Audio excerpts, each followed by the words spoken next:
And am I right in thinking that, mouth breathing can literally change the structure of our face? You are absolutely right.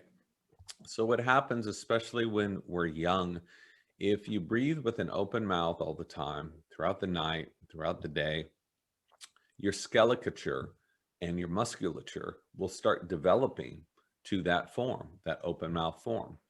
It's so common that researchers have a name for it. They call it adenoid face. So adenoids are these different structures that play a role in immune function at the back of the mouth. And when they become inflamed, which happens quite often with kids, they kids have to breathe through their mouths. They can't breathe through their noses. Same thing with kids with allergies, with constantly stuffy noses. They have to become mouth breathers. And you can see this happen throughout a kid's development. They've even looked at kids who suddenly had an onset of allergies and how their faces changed. So again, not a lot of controversy about this. We've known this for decades and decades, even going back more than a century. And yet you still see kids walking around with their mouths hanging open all the time. And no one knows this is bad. I was one of these kids, okay? This is what I did growing up. I was told it was perfectly fine to breathe out of your mouth. I wish I had known otherwise. So can you then describe the journey of air and what happens with it as you breathe through the nose? Sure.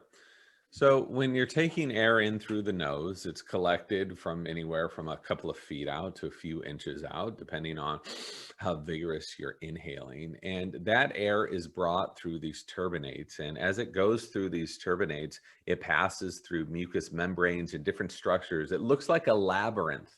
It's very beautiful. It's actually, it was called the nasal concha, after the conch shell, because it looks just like a shell. That's what happens in our noses. So this air is funneled through this labyrinth, and then it is deposited into our throats, and then it follows down into the lungs. And these tubes get smaller and smaller and smaller until they end in these little bulbs called alveoli.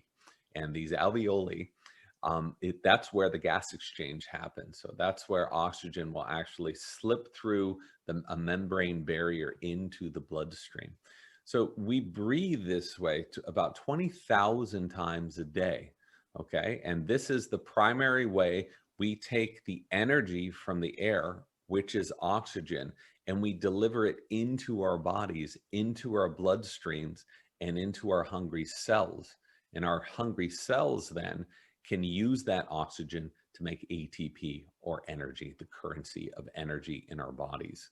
So breathing, we get so much more energy from air than we do from food. A lot of people are thinking your primary source of energy is food and drink. That's not true.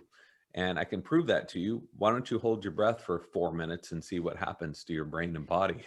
It will start to shut down. So we need this constant supply of energy entering into our bodies. And if we are doing anything dysfunctionally 20,000 times a day, even if it's slightly off, it's going to wear us down, which is exactly what's happened to so much of the population.